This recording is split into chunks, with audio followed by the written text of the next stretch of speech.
Okay, good evening, dog owners and cat slaves. Right, don't go seeing your ass, cat fans. I own both, 2 dogs, 1 cat. The cat looks down on us all with contempt, so I'm speaking from experience, not just being discriminatory. Anyway, something a little different for you today. Today we have 2 guests on the podcast, as opposed to the usual 1. Well, kind of. Well, yeah, we'll get to that. So today's topic is what it's like to care for somebody with severe mental health issues. My first guest is Dr. Fiona Lobban. Fiona is Senior Lecturer in Clinical Psychology at Lancaster University and Co-Director of the Spectrum Centre. She's also co-editor of a casebook of family interventions for psychosis and the lead researcher in the Relatives Education and Coping Toolkit study to see whether an online intervention is helpful for close friends or relatives of people with bipolar disorder or psychosis, also known as the REACT study. But more on that in a second.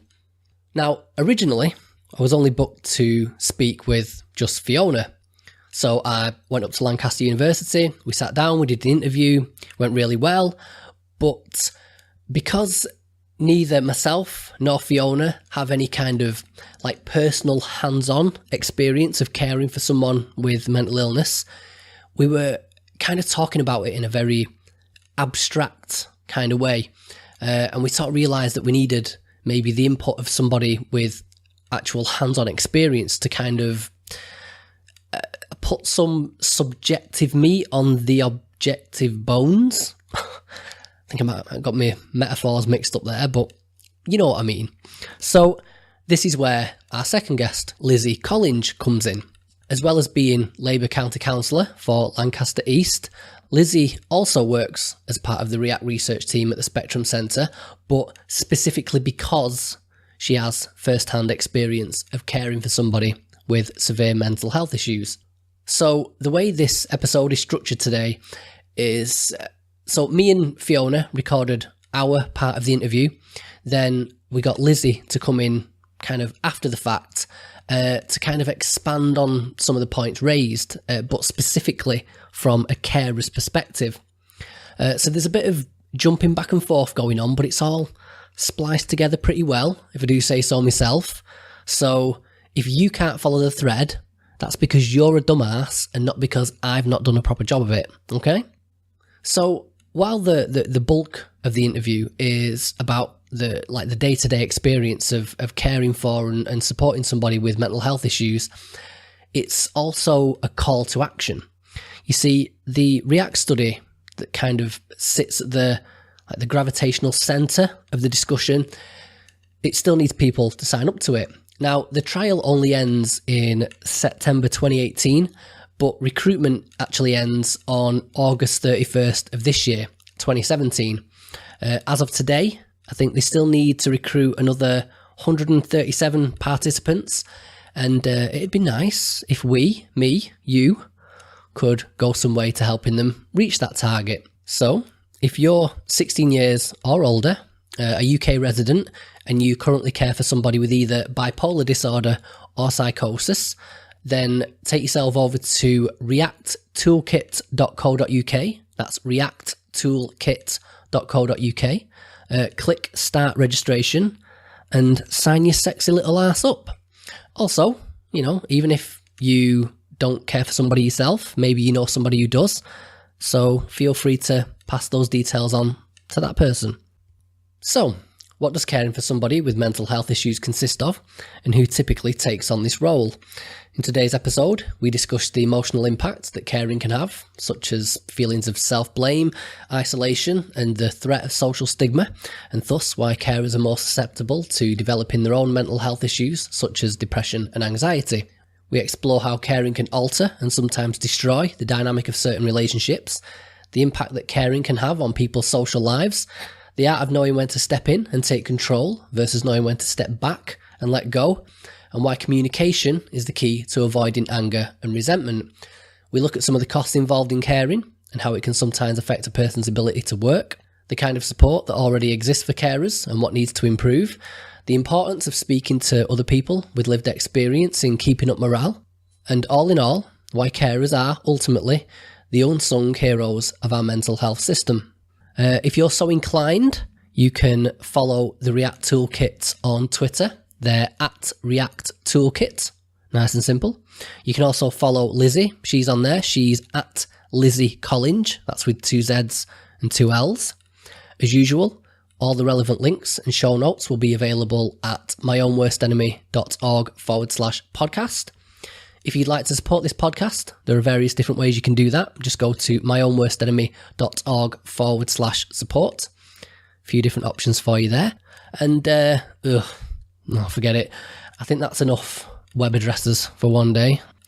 So, as I always say, please enjoy my conversation with Dr. Fiona Lobban and Lizzi Collinge. Fiona Lobban, thank you for joining me. Welcome to the podcast. Hello. Okay, so bit of a different one today. We're talking about the experiences of people caring for individuals with severe mental illnesses, and then kind of in response to that, you're conducting a study which is aimed at helping those people. Yep. I suppose a good starting point would be, tell us a little bit about yourself actually first. I always like to start with that. A little bit about your career, your interest in psychology, psychiatry, where that developed, and how you ended up doing what you're doing now. Okay. So I trained as a clinical psychologist, and I worked in the NHS for several years, and I became very interested in how we support people with mental health problems. And one of the things that really struck me was how individual we are in our perspective. So we tend to see people on their own, and most of the current treatments that are promoted are individual treatments, either medication, so looking at treating something inside the person, or CBT, cognitive behaviour therapy, which tries to look at how people think and how they behave. But essentially it focuses on the individual. And the bit that interested me was seeing what a huge impact the environment that person was in has.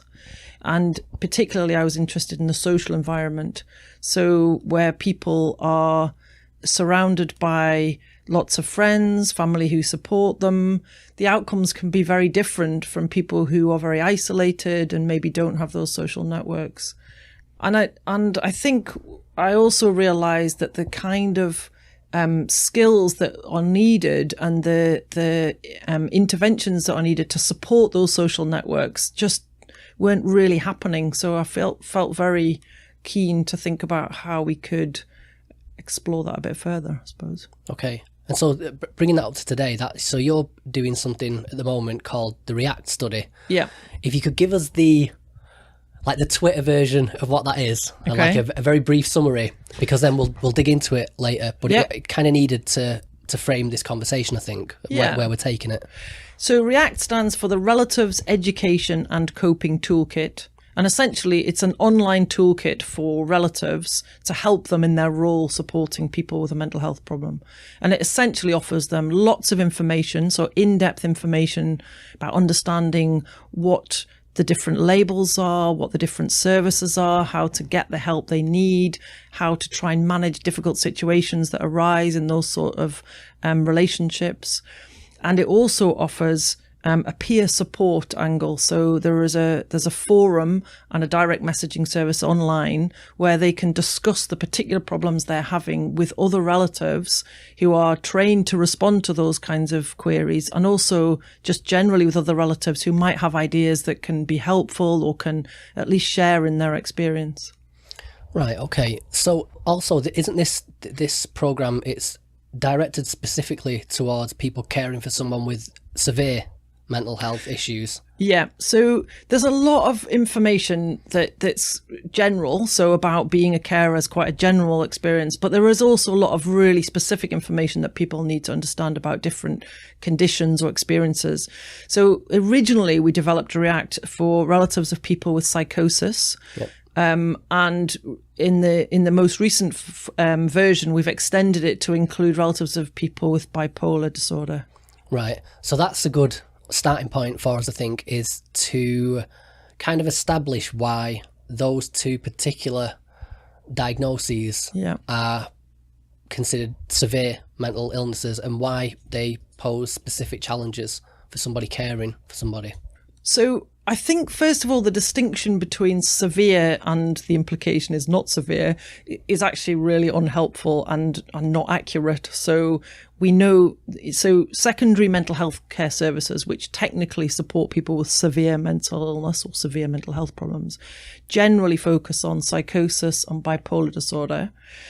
And primary care services will tend to see people with depression and anxiety, and they're seen as the less severe. But actually, in reality, severe anxiety or severe depression can be absolutely crippling and debilitating. I can testify to that, yeah. Yeah. So I think it's not a helpful distinction. I think but the reality is the services are often divided along those lines. So the reason that we focused on psychosis and bipolar disorder was that they tend to be seen together in a particular part of the service, and we wanted the intervention to be used in a particular part of the system. So actually what relatives need is slightly different depending on where they are in the very complex sort of network that is mental health services. So this was geared specifically at that particular group. Right, okay. Is there, if you was going to paint a picture of your typical person that's caring for somebody, is there a typical person that we're looking at? Does it tend to be a specific gender, age group, etc.? Well, again, I think this is a really interesting question, because if you look at research studies which have tried to either survey carers or try to involve carers in treatment interventions, they tend to be predominantly women and parents. So generally it's the mother of someone who's caring for the person.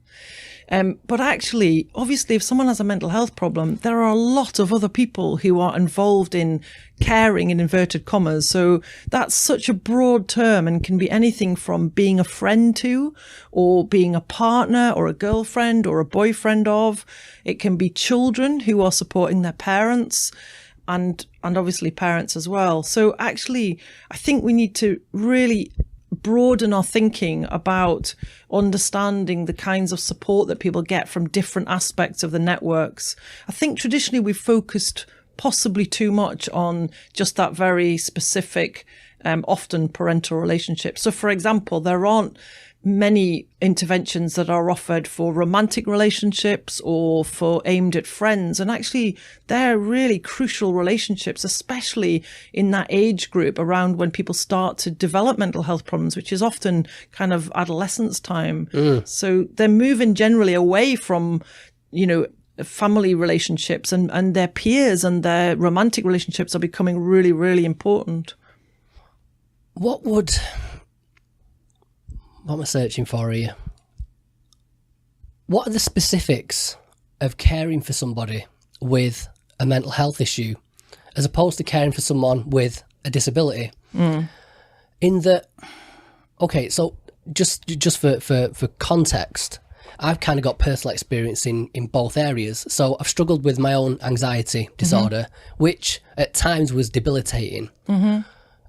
Debilitating to the extent that I was really not leaving the house, not doing anything, spending way too much time in bed, sleeping, being lazy, all those kinds of things. But I never needed anyone to care for me as such. I kind of dealt with it myself. On the flip side of that, I work as a part-time carer for my dad. So my dad's got like a muscular degenerative disease, and that involves very specific things. I have to help him get dressed, I have to help him prepare food, things like that. Yeah. So I'm wondering what exactly being a carer consists of in that specific context. Well, I think it's a great question. And I think there are a lot of similarities between support. I think I prefer the word supporting, but partly because the caring does have connotations of more of a physical caring role. That's what people identify carers, they're physically supporting someone or looking after their physical needs. And often with mental health, that isn't the kind of support that they need. So sometimes we talk to relatives about, and we use the word carer, and actually they don't identify themselves as a carer in that sense, but they're investing a lot of time and energy in supporting someone. So the support could look very different. I think when you're looking after someone who has a mental illness, it can differ quite greatly from what we think of as like the traditional caring roles for someone who's physically unwell or has a physical disability. I found a lot of what I was doing was simply being there and being supportive of my friend. There were practicalities, so kind of going to appointments with my friend, making sure they got there, making sure they didn't bail out of appointments. But instead of, I wasn't making them their tea. I wasn't providing personal care for them. What I was doing was kind of trying to support them in their recovery and make things a bit less scary. I think that's one of the key things that I did when I helped my friend was making things a bit less scary. When you are caring or supporting someone with a mental illness, there are aspects of it that are more practical, especially if someone really is very, very unwell. One of the key challenges, I think, is dealing with the benefit system. So my friend had a lot of interaction with the benefit system. Most of that burden actually fell on him and his partner. But I know from other people who've supported people in similar circumstances, making sure forms are filled in on time, making sure they're filled in accurately, and fighting the benefit system is a key part of supporting someone, especially if their mental illness is very severe. Paying bills, things like that. So it can be more about enabling and supporting rather than providing specific tasks to someone, which is sometimes what happens when someone has a physical illness or a disability. Is there any aspect with, let's take bipolar as an example. So one aspect of bipolar disorder is episodes of mania, which we talked about in a previous episode. But I'll hand that over to you if you very briefly kind of describe what an episode of mania is, because then I've got some questions related to that specifically. Yep.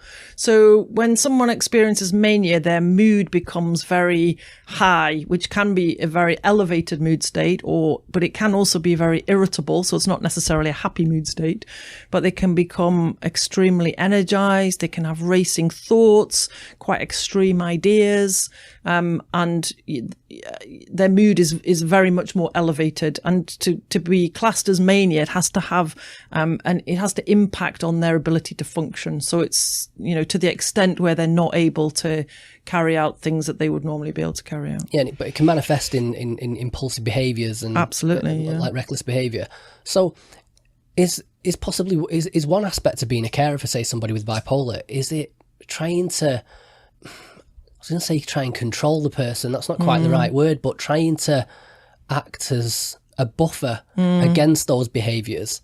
Is that one of the roles of a carer? I mean, it's really difficult, because when we're trying to support relatives, I guess one of the things that we're trying to balance is, you can't protect somebody entirely from, if they choose to behave in certain ways, then relatives can't control their behavior. So it's about that not taking on total responsibility for how somebody behaves. But at the same time, obviously, if you live with somebody or you know them really well, you can learn to spot signs that somebody's mood is changing, or you learn to recognize what kind of things trigger the mood.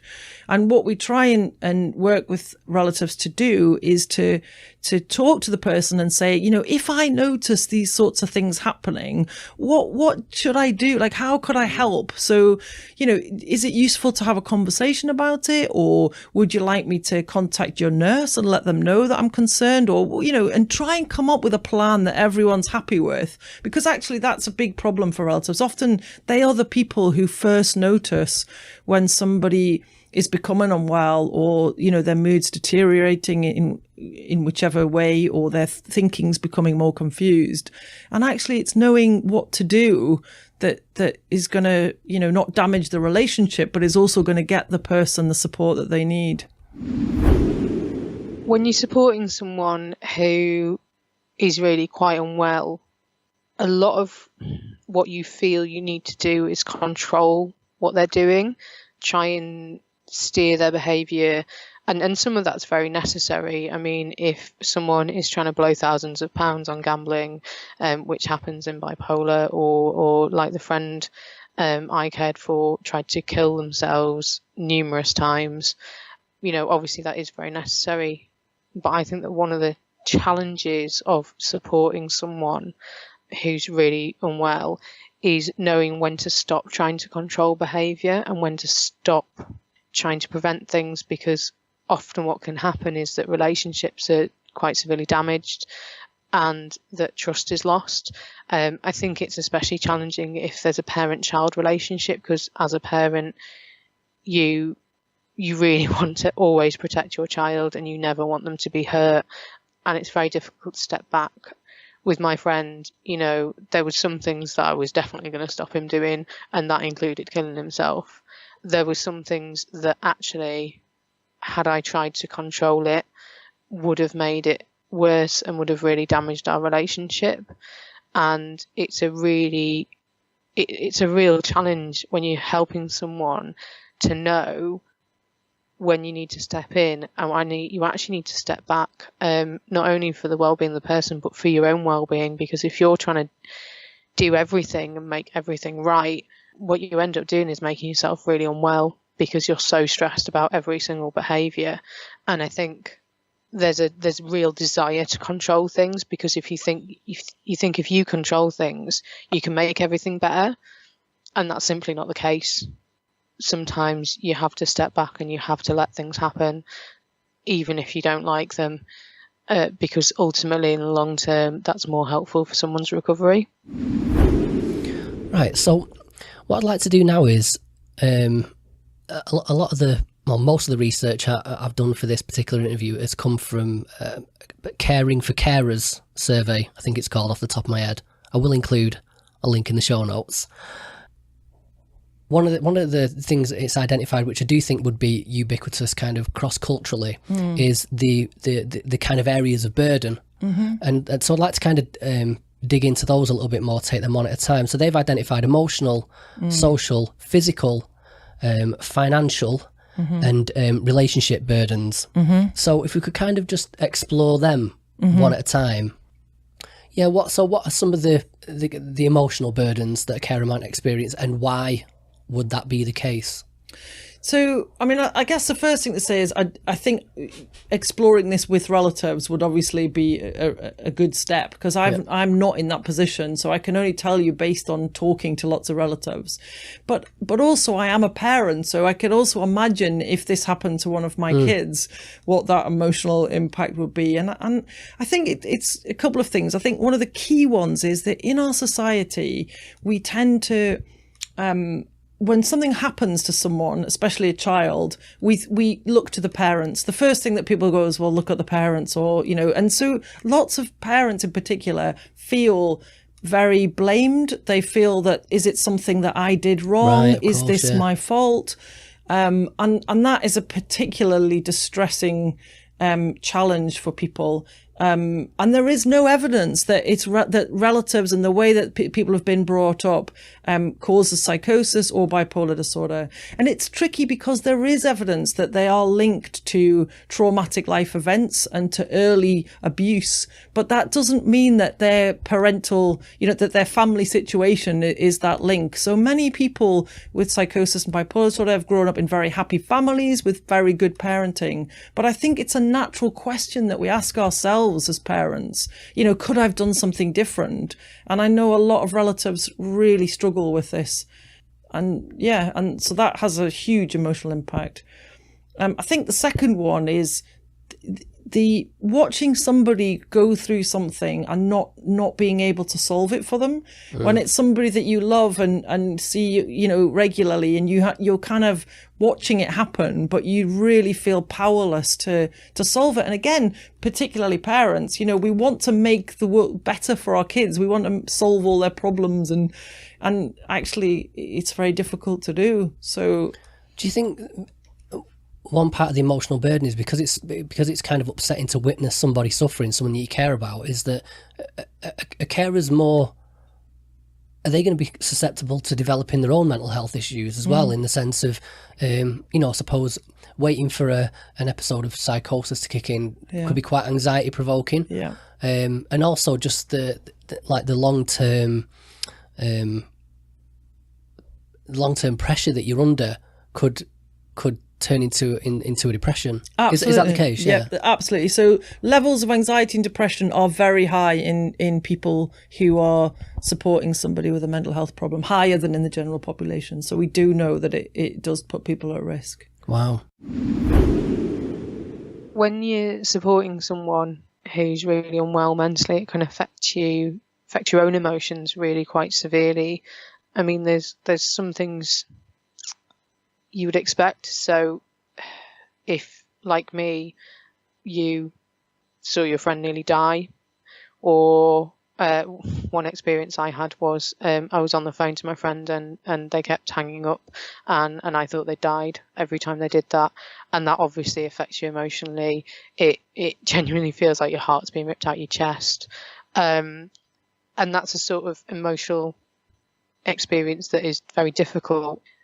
But you would sort of expect that. And there's some unexpected emotional effects. I think there's a lot of guilt that is less present when people have physical illnesses.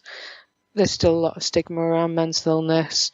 So people might feel shame, both the person themselves who's unwell and their family feel an element of shame. And in terms of the worry, you spend a lot of your time worrying, and it's really hard to not worry, because you don't know when you're going to get the phone call. You know, I'd get a phone call from my friend's partner in the middle of the night saying they've disappeared. I don't know what to do. And I was saying, well, you need to call the police. And then, you know, hours of gnawing anxiety until you know that they're safe. And that's unpleasant in itself. But in the long term, that anxiety, that worry, can significantly affect your own emotional well-being, and you can find yourself being worried, anxious, depressed, even when things are going well. Something someone shared with me who looked after their partner was that when their partner was in crisis, they were fine. So their partner was in crisis, they dealt with it absolutely fine, they got on and did everything they needed to do, and then after the partner started recovering, that was when their own emotional health really went downhill. And actually a number of people have told me the same thing, and I've experienced it myself actually, that if you're in crisis mode, you can sort of put things to one side sometimes and just deal with it, but then afterwards that emotional trauma catches up with you, and it's something you need to deal with. So this is an interesting one. Social aspects of burden. So what would some of those be? So I think this is about you know, the social life of the relative. So it can either be stemming from the whole family. So for an example, in some cultures where there's a lot of emphasis on family and families get together and there's big family events, then actually how do you explain to everybody in that extended family what's happening, and do you explain to everyone, and what will their reaction be? And so quite often people start to withdraw a bit, and maybe don't go to those big family events as much, and don't know how to answer questions about how's so and so doing, or you know, it becomes quite a difficult area to explain. So family members can feel unsupported by other members of the family who maybe don't understand the situation. I think their social life can become very restricted as well. So maybe somebody who used to have lots of hobbies, used to go out with lots of friends, maybe, you know, is so concerned about looking after the person who's not well and doesn't want to leave them that actually they stop going out with their friends, they stop going out to do their hobbies, and they become quite socially isolated. Yeah, I don't suppose you can reliably commit to things as well so far in the future, because you don't know when you're going to be needed as a carer. Yeah. What about, like, is stigma a thing? Like stigma by proxy, if you like? Absolutely, yeah. And I think that comes back to the issue of people feeling a sense of guilt and blame. So sometimes relatives will say, you know, I feel like this, and this can happen with health professionals, you know, I feel like the staff think it's something I've done, or I feel like other people are looking at me, judging me and thinking, well, is this something that I've caused? So definitely there's a stigma around that. So that's, I guess you'd label that as perceived stigma, which could be accurate or not. Yeah. But do you think there's any stigma directed at carers, you know, maybe just from misunderstanding of mental health issues, that, you know, if your son has got a psychotic disorder, then that somehow, I don't know, makes you a risk to me?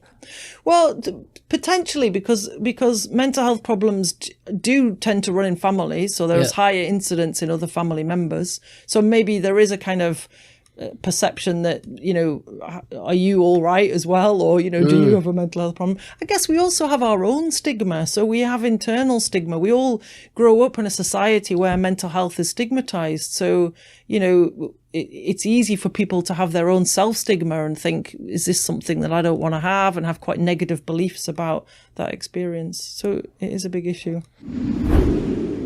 There can be quite a lot of effects on yourself in a sort of social way. So I was very lucky in that I had a lot of friends who kind of got mental illness. They kind of understood it.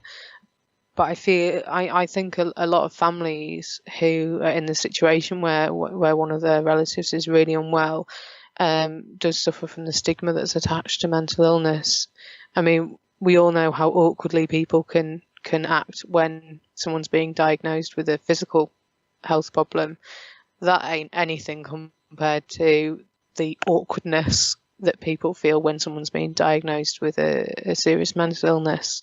You know, we're British, we do awkwardness really well, and you can sometimes see in people's eyes panic when you start talking about mental illness or mental health really openly. And I think, you know, in the long term, that can lead to people losing friends because people don't know what to say. I generally didn't experience that too much, and I don't know whether that's because I'm younger, maybe that's the social situation that I'm in, or maybe I'm just lucky, you know. But when people have that awkwardness, it can make them stop calling you because they don't know what to say, and that can end up with people feeling really isolated. I think as well, the stigma from mental illness can kind of transfer onto family members, because we still do treat people, especially with very visible signs of mental illness, very badly. I mean, I think depression and anxiety is becoming a bit more understood. That horrible name, mild to moderate depression and anxiety, which feels anything but. I think that's becoming a lot more understood. But if you get on a bus and someone's talking to the voices that they're hearing, 9 out of 10 times people will not go and sit next to that person. I don't know why, because they're afraid, because they don't understand. But that stigma does transfer, you know, and if someone is behaving really unusually, and if someone's experiencing mania, that's quite common for people to behave in a disinhibited way, to spend loads of money or take lots of drugs or have sex with lots of people. And I think the social stigma can transfer onto family members. Apparently, one of these other burdens listed is a physical burden, and I'm assuming that relates to the person's physical health. Do you know much about that? Can you speak on that? Whether that's there is any kind of long-term health consequences caused by the stress of being a carer. Yeah. I mean, stress causes physical health problems as well. And so their physical health can suffer. And again, not going out and doing exercise, being more constrained in the house is going to have an impact on the physical health of the carer. But also, I guess there are sometimes lots of mental health problems have high levels of comorbidity with physical health problems. So people are more at risk of developing heart disease, diabetes, and particularly when people are in mental health services or have been on medication for a long time, their physical health can deteriorate. So sometimes there is also a physical aspect of caring in terms of supporting somebody with physical health problems. Supporting someone who's mentally unwell can have a surprising physical effect on you as well. I mean, I think we all know how we feel if we're not sleeping at night. I know I had quite a lot of sleepless nights when my friend was unwell, and that makes you feel physically unwell. But further than that, I think if you're stressed, your behaviour changes. And if you're busy, your behaviour changes. So if you're running around trying to help someone, you're much less likely to eat healthily. You're much more likely to have takeaways or have a couple of drinks at the end of the night, things like that. I mean, don't tell my mum, but I had a couple of cigarettes when my friend was unwell because it just drove me back into poor behaviours that made me then physically unwell. You drink to deal with the stress, or you eat junk food if you're a comfort eater, or just because you're busy. And that can have quite a negative physical effect. And of course, that kind of cycles into your mental health as well. So if you're feeling physically tired, you're not eating well, you're drinking, that's all really bad for your mental health. So that actually adds to your stress. You might think having a couple of glasses of wine and a takeaway makes you feel better, but ultimately it doesn't. So you can have quite profound physical effects as well as the emotional effect of looking after someone.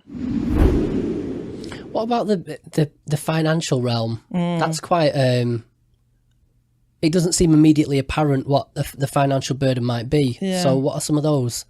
Well, I think the main ones is the impact on ability to work. So both the person with the mental health problem and the carer are limited sometimes in their ability to work. So many people with mental health problems go out to work and it's not an issue. But for a large proportion, that impacts on their ability to work. So maybe they work part-time, maybe they don't work, or they work voluntarily. So their income is much restricted. So then obviously the family are supporting them, or maybe financially as well as emotionally. But also the carer's ability to be able to go out to work if they're concerned about the person and feel that they need to be at home with them. So it can have quite... Yeah, is there any kind of known rates of how much carers are able to work, and have we got any figures on that? Well, I'm sure there are figures from different surveys, but I couldn't tell you them off the top of my head. I mean, one of the difficulties with all the surveys and the research is that you get a very particular group of people who respond to them. So often they're people who attend support groups or are very involved in the caring sort of community. So getting accurate figures about, the across the general population is quite tricky. But I think one of the things on the financial thing to really emphasize is that carers save our economy like billions of pounds a year, because if they weren't doing that role, and that role had to be picked up by the NHS or by social care, I mean, the system would collapse. So they are unpaid and doing an incredibly important role. So I think financially they save the economy an awful lot of money. Yeah, I suppose as well, not just from the perspective of money coming in, but is there any kind of extra expenses in the sense of money going out? Is it as a carer maybe? Yeah.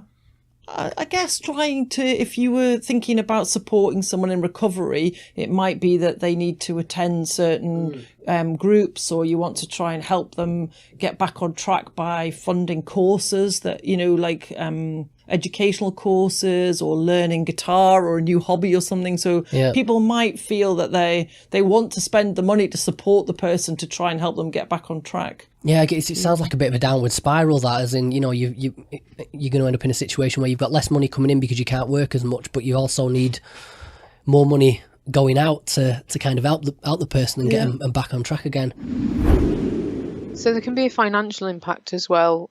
For me, that wasn't that bad. It kind of involved a little bit of helping out with grocery costs or buying things for my friends' kids, petrol. So my friend lived over an hour away, so I would spend petrol money going to see them.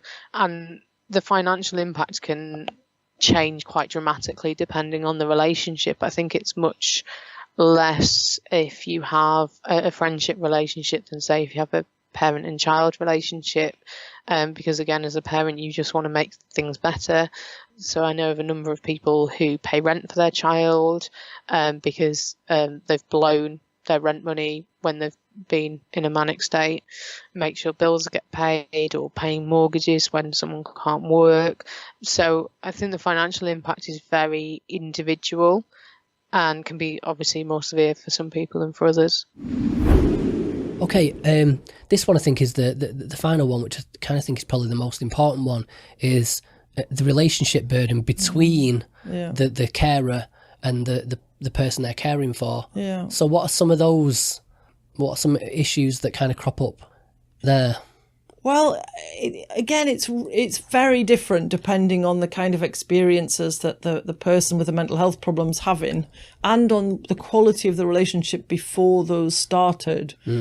So we do know that the better the quality of the relationship is, obviously that's a good predictor of outcomes, so that people tend to build on existing relationships. I think one of the big challenges is around communication. So often, when people become depressed or become very anxious or start to have unusual experiences, actually talking about those and sharing them is a really difficult thing to do. And so being able to communicate and be open with people is a challenge. So the relationships can become quite fraught because the relative might be aware that there's something going on and they want to try and help and understand it, but actually the person experiencing those is finding it difficult to explain what that feels like, and so gradually they can become a distance. So part of supporting people is maybe trying to open up those communication channels and try and help each person to understand the other person's perspective. So, a classic case might be you would get a teenager who feels like their mum's asking them all these questions and actually they're on their back and they're kind of nagging them a bit. And the mum's saying, but I just really want to I can see he's distressed and something's going on, but I want to help. And trying to get them to kind of see each other's perspective can help, open up some of that communication. I think sometimes relationships can become really fraught if some of the beliefs that are linked to the mental health problem become quite extreme or involve people in the family. So sometimes people can become paranoid about their own family members, right?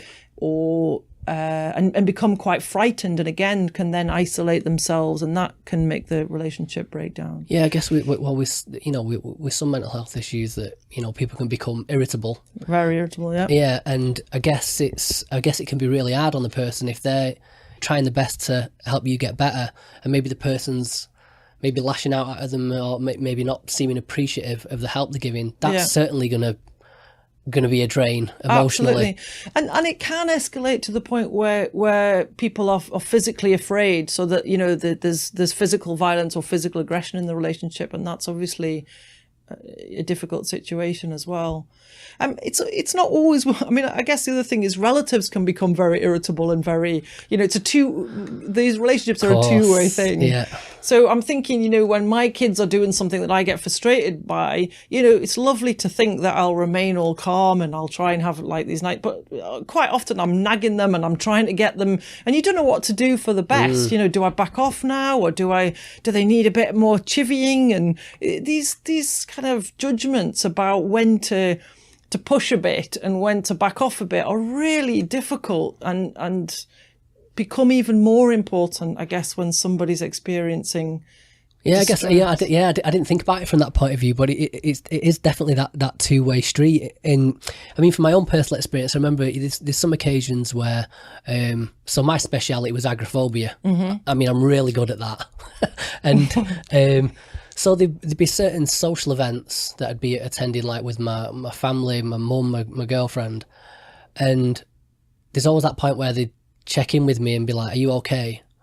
And it was tricky for me sometimes because I wasn't okay. And sometimes I'd say, "Oh, not really." And even though they try the best, you can see that disappointment, like he's going to be a pain in the ass for the next couple of hours. Yeah. And you can see that person's becoming kind of exacerbated with you.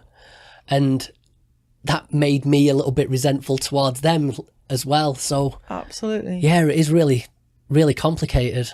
Yeah. And relationships tend to do, what one reaction escalates the other reaction, which escalates again. So it is that dynamic that's really crucial. Especially when, like I was just saying, then it can be troubling for the carer because they're thinking, I'm trying my best and you're just, you're being aggressive with me or whatever.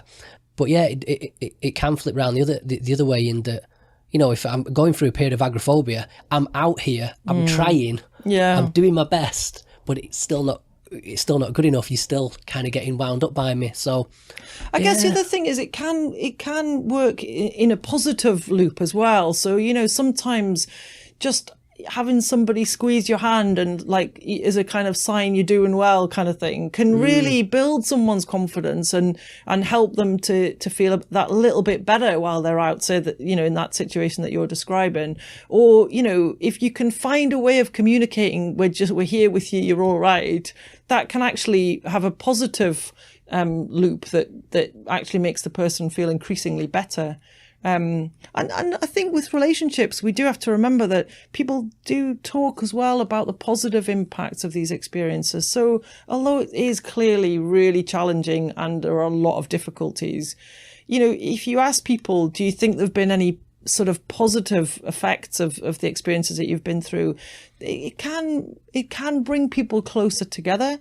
So having been through a difficult time and supported someone through a difficult time can lead to stronger relationships and to a sense of, that somebody really cares about you in a way that maybe you'd never have tapped into had you not gone through that challenge together.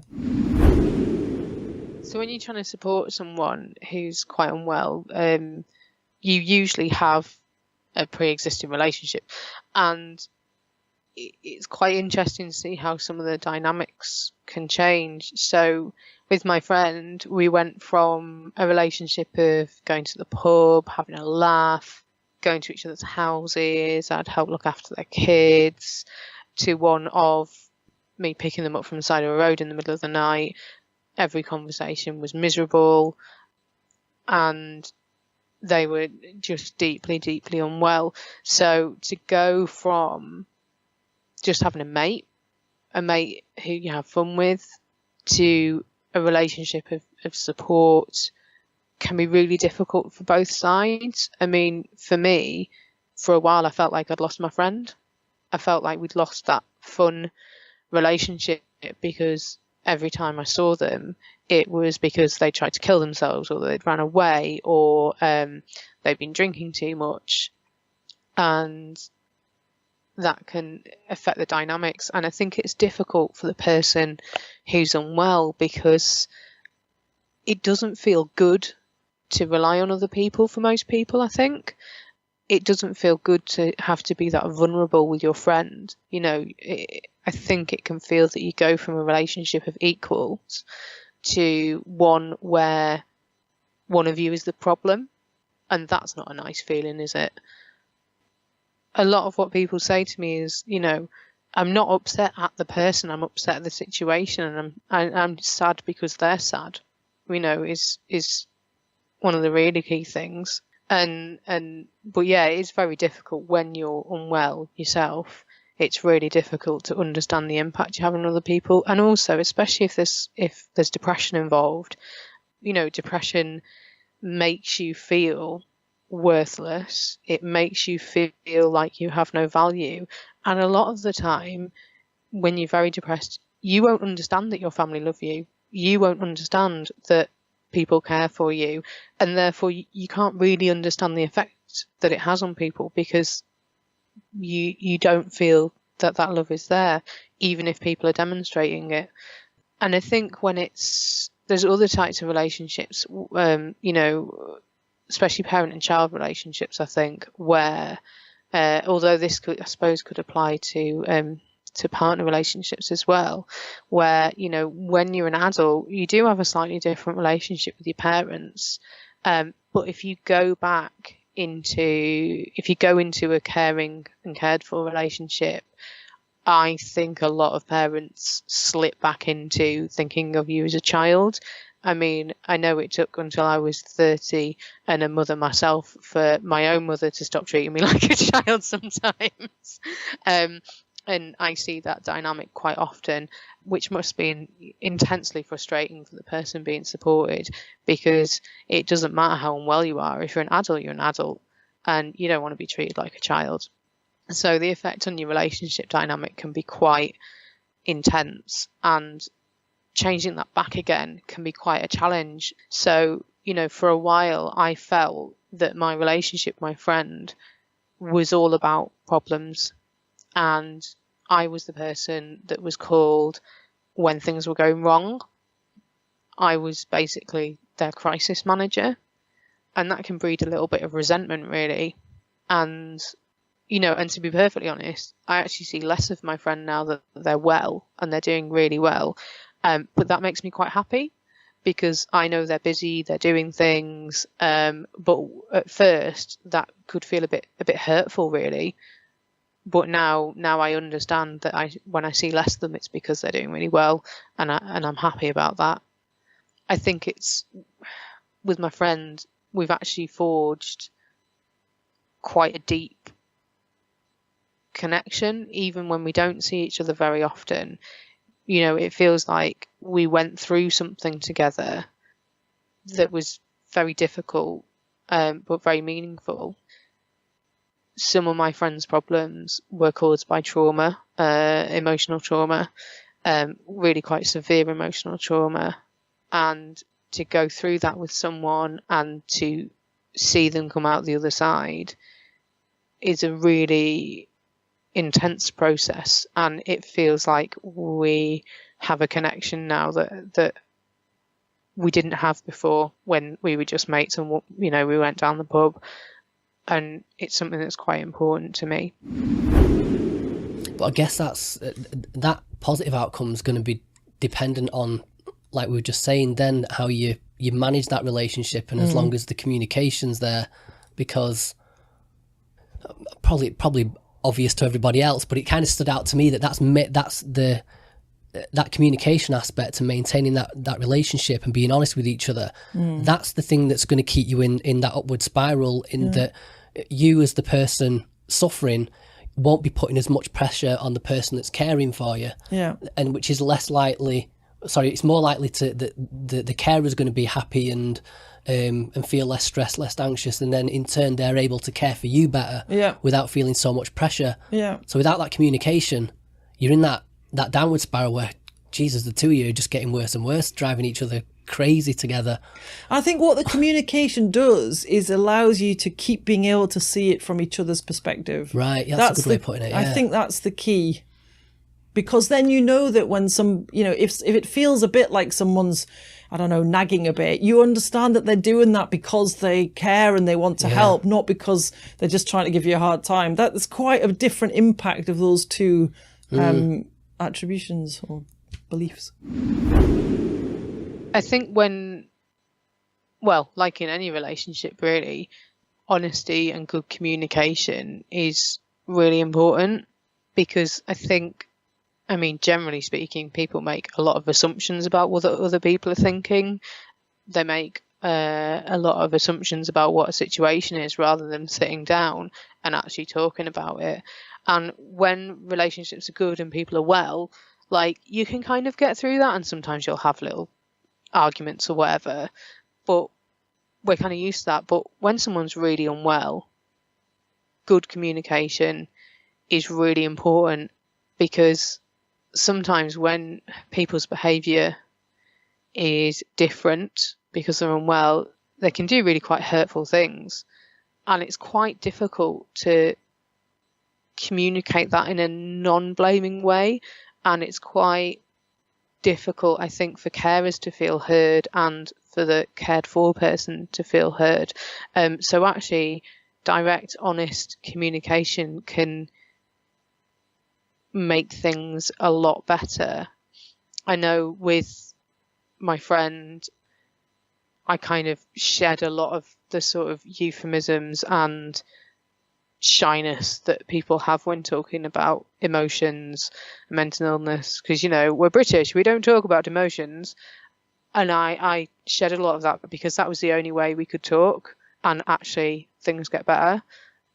So developing a kind of non-judgmental communication where people feel listened to can help recovery, but also help your relationship not just stay intact, but actually improve. I suppose it depends on the context of the relationship as well, because I've just been thinking then one of the trickier carer patient relationship, whatever you'd call it, would be, so for instance, the relationship between a mother caring for a child, there's a kind of a natural inclination towards that anyway. It's just kind of almost like a more intense, magnified version of the relationship that is already established in the first place. Yeah. But when you've got a carer who's maybe a wife looking after a husband, that's real tricky, because that's changing the dynamic of the relationship completely.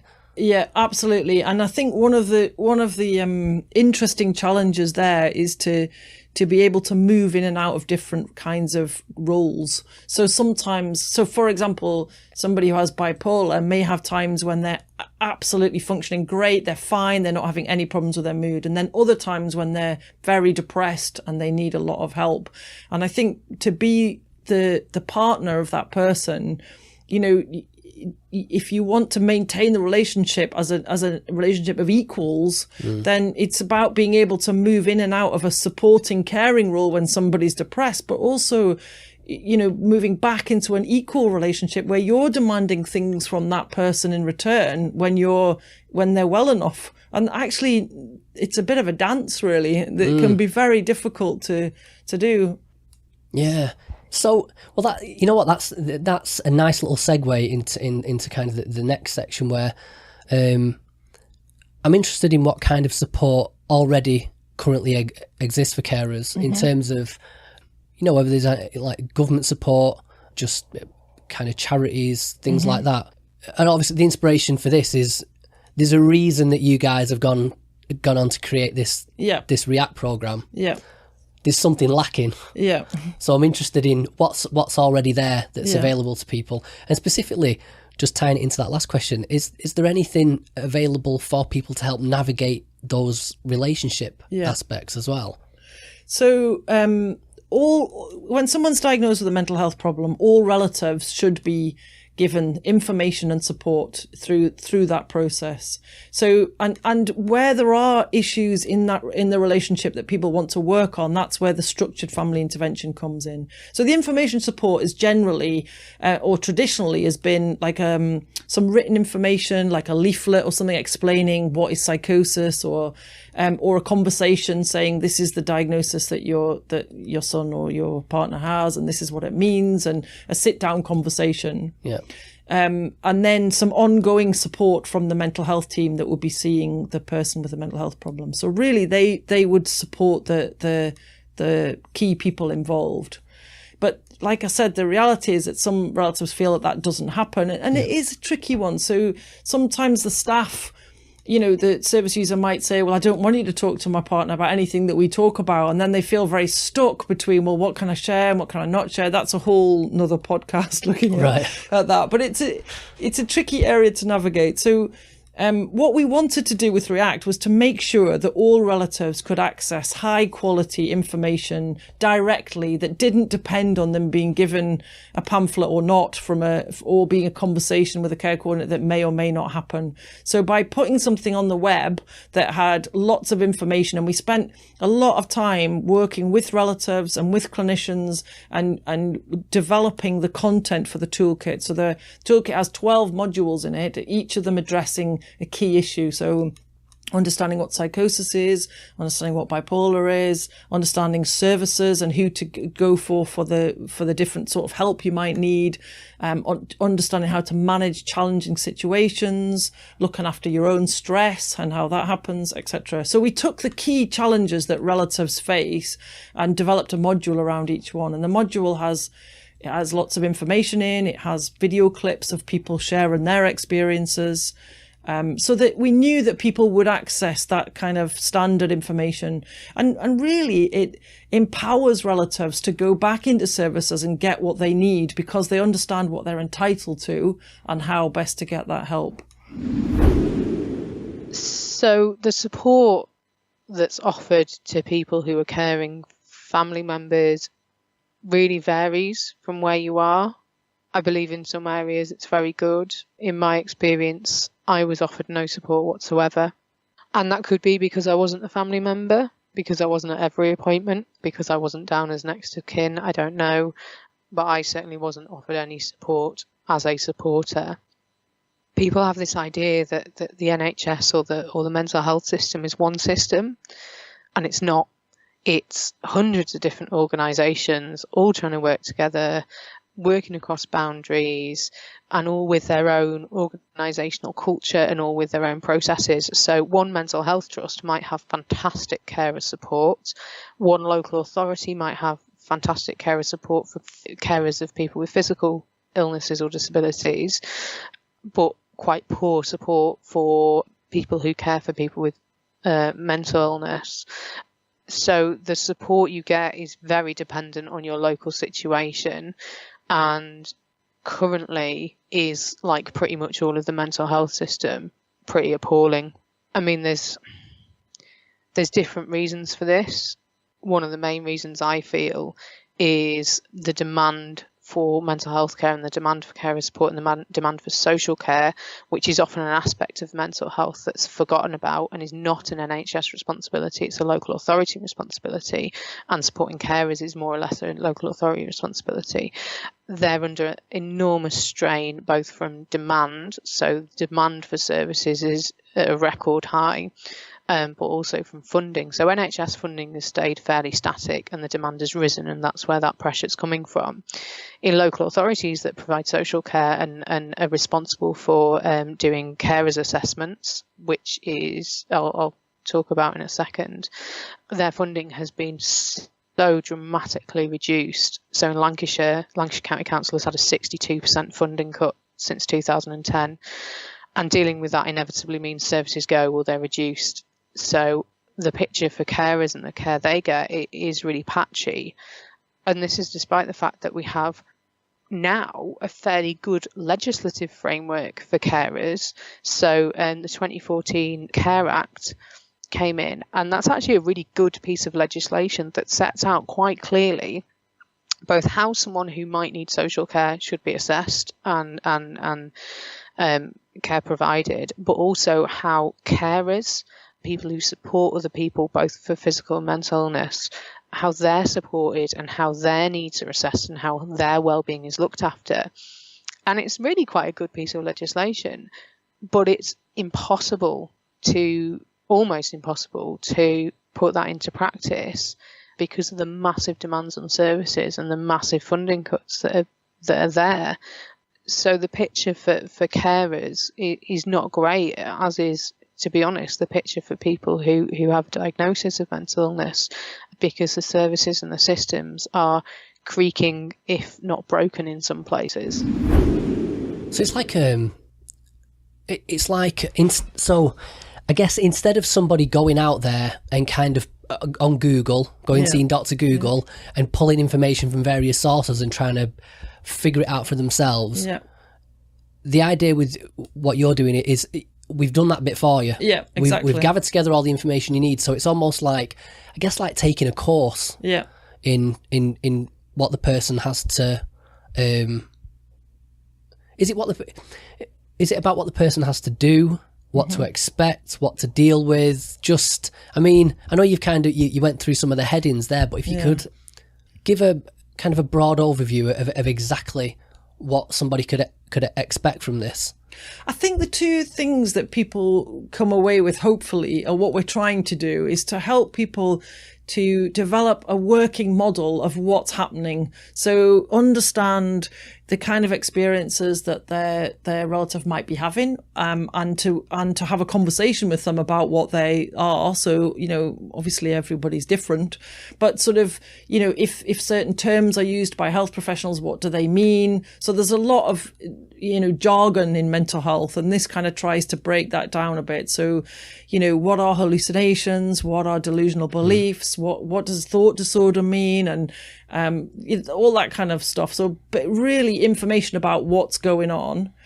The information also about, well, what do you do? So when this happens, what do I do? So first of all, who do I call if I need to call someone? Is it best to go to the GP? Do I ring this care? What is a care coordinator? What's a psychiatrist? How are they different to a psychologist? When do you go to A&E? What if things are really kicking off and I can't cope? Is there a crisis? How does that fit in? And it tries to kind of help people to understand what is actually an incredibly complicated system, so that they know how to make the most use of it. I think then we talk very much about the key things that can happen in the home environment that people might face. So we use lots of case examples of scenarios where something's happened. So somebody's hearing voices, and there's a story about how the relatives are responding, and we ask people to reflect on, what would you do in this situation, and what's helpful in this situation. And so it's kind of working with people to think through in advance how they would cope in different situations. Yeah. So the key things that come away with this is working memory and some coping strategies. So practical things about how to do things differently. And then I think that the last main thing is about really the importance of looking after themselves. So quite often relatives feel like, they put all their energy into trying to support the person with a mental health problem, but maybe neglecting their own health and well-being. And actually, if you're going to support someone, you need to be feeling pretty well and pretty resilient. So maintaining things that keep you feeling happy and keep you in connection with your social networks, and how to do that, really. So when we look at what's in the React toolkit, it's sort of split into two bits, really. From a carer's perspective, you've got information modules, and they're quite detailed, and they're about things like how psychosis can manifest, or how to deal with someone whose behaviour is erratic and difficult, how to manage your own stress, and they're really informative. And I think compared to what you get usually in terms of information, like if you're going through a diagnosis procedure with someone, the information in the toolkit is really in depth, because really the reality of an appointment with a psychiatrist or with a mental health nurse is it's probably going to be really rushed. The focus is going to be on the particular person and their symptoms and how they're going to be managed, rather than a broader understanding. And I think certainly the way services are set up is, even though there's an increased understanding of the kind of psychological aspects of severe mental illness, things are often still focused on kind of medicine and treatment and getting rid of symptoms, rather than a wider view. So the information in the toolkit, I think, is both a lot more in depth than you're going to get through any, treatment system, and kind of a bit broader in terms of how mental illness is thought about, and moving a bit away from it just being about this is an illness that you get some medicine for, which still is something that holds sway sometimes in some treatment systems. One of the benefits of the toolkit is that all the information is in one place, and you know that the information is good quality. I mean, what happens, I think, for anyone now with anything, what's the first thing you do? You go to Google, and that can not only be unhelpful because you're trying to look through all these different sources and put all the information together without sort of any expert guidance, but also sometimes it can be actively dangerous, because essentially what Google gives you is just what some person's written on the internet, and that has no kind of evidence base sometimes, and there's some really quite dangerous suggestions for treatments and cures, promises of cures on the internet. And so not only can be difficult, it can be actively unhelpful to find information that way. So the toolkit has an evidence base behind it and an expertise behind it. And also it's there and you can go back to it. I mean, we all know if we go to a doctor or any sort of medical treatment, we always, nearly always we get out of the door and we think, oh, why didn't I ask that? And you can't then ring up the psychiatrist and ask them, or if you get in another appointment, then that's 4 weeks, even if you want to see a GP. So actually being able to go back and have it in bite-sized chunks is quite important. And also some of the information is told through stories, videos of real stories. And I think that can be a really good way of kind of absorbing the information. I've got to say, as you're telling me this, it kind of begs the question. Yeah. It sounds like a very obvious thing to do, a very obvious need. Yeah. Why hasn't it been done before? So I think the information is out there, like you say. So, if you have the time to dig around, I think what this does is put it in a simple place where people can find it, and also they can get support to use it. So, but that's exactly what I'm asking. That sounds like the obvious bit is for the you guys in the know, to collate all this information and then present it in a way that's easily accessible. Yeah, and it just seems like. Why has no one thought about it before? Well, I think as well, I think just presenting information is limited in the sense that, sometimes people want to ask questions about it and they want to say, well, I tried that and it didn't work. And, so that's where the peer support comes in. So we have trained relatives who are on the site in office hours throughout the week, and they do two things. So one is they respond to direct messages from people. So they can send a message that's confidential, goes directly to the React supporter, and can ask specific questions about things that they want to know about. And the React supporters also moderate a forum. So on the forum, the relatives can all join in a group together and talk to each other. So they can say, does anyone else have this experience? And really, I don't think we can underestimate the power of knowing that this isn't just happening to you, and that actually a shared experience is so important. Yeah. And I think that's quite a crucial part of React, actually. I think it is, the information is important, but I think it needs to be done in that context of the support as well. So the first part of the toolkit has all the information. It has all the expertise. But the second part of the toolkit is, I think, something that is more impactful for a lot of people who are carers. The second part of the toolkit is a chat room, a forum, where you can chat to other participants, and also it's kind of manned by a couple of us who we call React supporters, and where basically people who've been there and done that and have that what we call lived experience of looking after someone. There's also a direct message function, so if there's something that you don't want to share in the forum, then or a specific question you've got to ask, then you can directly message the React supporters and get good quality information back, either through signposting to the relevant parts of the toolkit, or we have a backup team of psychologists and experts who can answer specific questions. What we can't do is give advice, but what we try and do is try and help people find their own way through and find what is useful to them.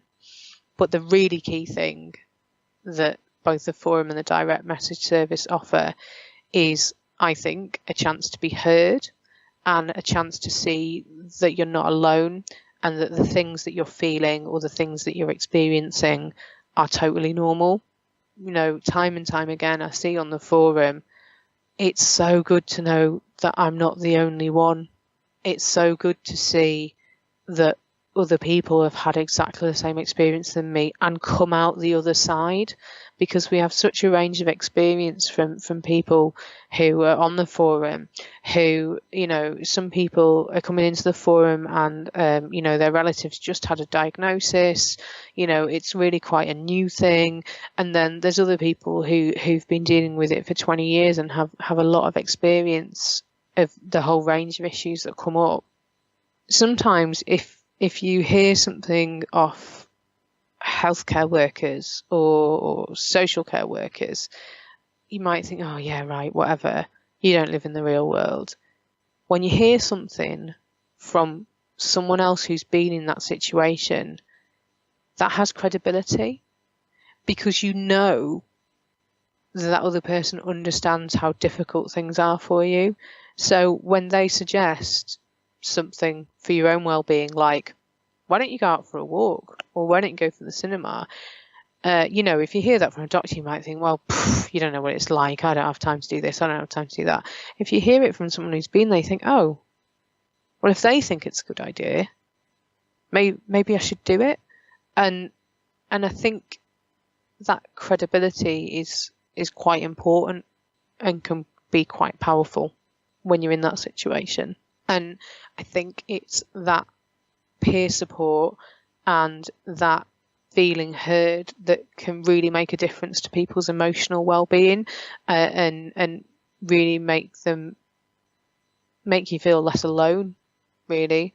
And that's quite powerful, I think, if you're in the middle of something. I mean, I had a health issue recently, and I knew that just knowing that so many other people had been through exactly the same thing, I felt connected to this network and connected to all these people, and a sense of solidarity, which I think can be really important when you're stuck in what is often a really, really difficult situation. Yeah, there does seem, just intuitively seem something helpful about having something that exists as a cohesive whole. Yeah. Is there one place you go to, yeah. the information's there that you need, there's other people I can talk to who are going through this, and there's also professional support available as well. Yeah. Is that the professional support and the peer-to-peer forum, is that available just for the duration of the study, or are you hoping to establish that long term? So the toolkit and the delivery of the toolkit is currently funded by research grants. So we're running studies to look at, is it clinically and cost effective to offer support in this way, and also we're looking at how this can be implemented within NHS services.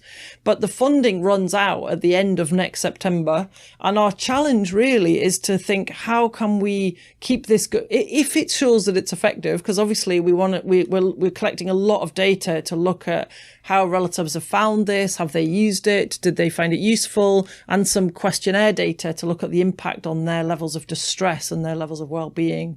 But if it's helpful, obviously we wanted this to be available to everybody, and what we're trying to look at now is how we best do that. So how do we get funding to keep that moving forward? Right, so at the moment we're just in the study stage. Yeah. So how do people, is it open to anybody getting involved, and if so, how can they do so? Yep. So it's open to relatives of people with psychosis or bipolar disorder, and they just need to visit the website, which is www.reacttoolkit.co.uk. Okay, I'll include a link in the show notes. Thank you. If I could keep you for another 5 minutes, sure, yeah, to give you my quick fire questions. I always, after we've talked about mental health for an hour, I always like to kind of lift the mood with these philosophical questions. So, I will start with this one. Is do you have any book recommendations on this topic for anyone? And it can be whether it's, students studying psychology, or whether it's self-help stuff for the layperson. So I think 2 books that I really like, which give a perspective of what it's like to support somebody. One is actually a children's book by Jacqueline Wilson called The Illustrated Mum, which is from the perspective of a child who supports her mum who has bipolar. Oh, wow. Okay. Which I think is lovely. And then there's another one called Henry's Demons. that's written by Patrick Coburn and Henry Coburn, who's his son, and they've written that from a dual perspective, which I think is great. And the final one is, I'm just trying to remember what it's called. It's called The Father I Once Had, or The Father I Knew. I can't remember the guy. It's a journalist who wrote it, and that was about his father, growing up with his father who had bipolar. So, okay, I'll look that up for you. Yeah. That actually, just taking a step back, what is the age group that React's aimed at? It is aimed at adults, so 16 and above. So we haven't aimed it at children, mainly because the content would need to look different and be presented differently. But I think it's a real need. So I do think we need to do more work on how do we support young carers of people with mental health problems. Is there anything out there just to maybe get started, even if it's just for me to start doing a bit of research on that? So I know there's somebody at UCL in London, Jacqueline Sin, was doing a lot of work in this area and was doing some research to look at developing an online intervention for young carers. I don't know where that's up to at the moment, but it's definitely worth looking up. And Rethink in Mind both offer a lot of support around mental health, and I think we'll have links into young carer support. Okay, good. Right, here we go. Ready for these. Right, if you could have unlimited funding to research anything you liked, however niche or bizarre, what would it be and why? Oh, God. Well, I would like to see our perspective on mental health become much more around social networks and not about the individual. I think we're too individually focused. So I would like to research about understanding the impact of broad social networks, how we support social networks, and just how we get that more interpersonal perspective into our mental health. Okay. If you could take the reins of power at the Department of Health, what policy would you implement to improve the general well-being of the public?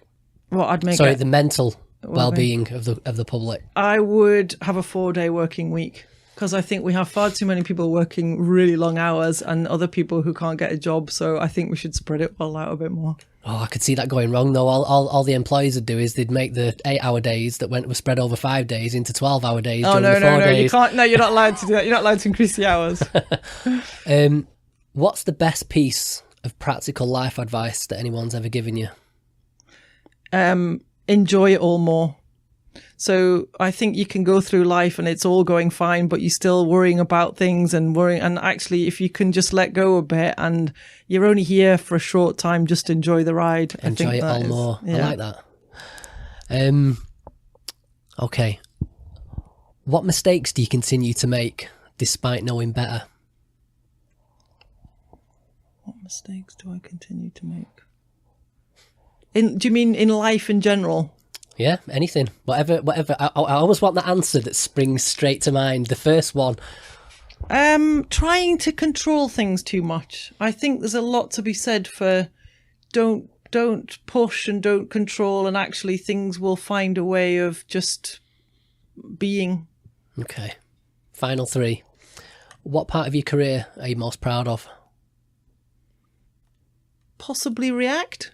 Building the React toolkit. I think what I like about it is I think it has a real pragmatic impact. I think in academia we sometimes end up doing things that you kind of think, is this really helping anyone, or what's the point? Whereas I think with React, because it's out there and I can see people using it, it feels like a stronger connection with why I went into mental health in the first place. Outside of family and academia, what investment of time or money has brought you the most joy or fulfillment? My mountain bike.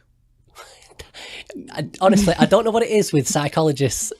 Cycling keeps coming up again and again and again. It's the big one. It's not so much cycling for me. It's like being in the hills, and so I like to run and hike in the hills as well. So it's not like road. I'm not into these like really long road bike things. I like the mucky, stony, rocky kind of falling off stuff. Into puddles and all that. Yeah. Okay. Last but not least, the big one. What do you think is the key to happiness? Well, relationships, if I'm honest. I think just having someone who you love and they love you, it's in whatever form that takes, I think is what makes us happy. Is there any links, social media, websites, anything you'd like the listeners to visit? The React Toolkit link. Are you on Twitter? I'm not very active on Twitter, I have to say. But, well, we have a Twitter account for React, Okay. so that would be a good one to follow. I'll include that in the show notes. That Fiona would be Lobban, great. thank you very much. Thank you. Okay, if you'd like to comment on this episode, you can do so by going to myownworstenemy.org/podcast. That's also where you'll find all the show notes and links to any relevant information. If you'd like to support this podcast, you can do so by leaving us a positive review on iTunes or just sharing your favourite episode with your friends and family on social media. If you'd like to contact me, I'm Danny D. Whitaker on Facebook and Twitter, or you can send me an email to danny@myownworstenemy.org. And until next time, behave yourselves, but not too much, and I'll see you again next time.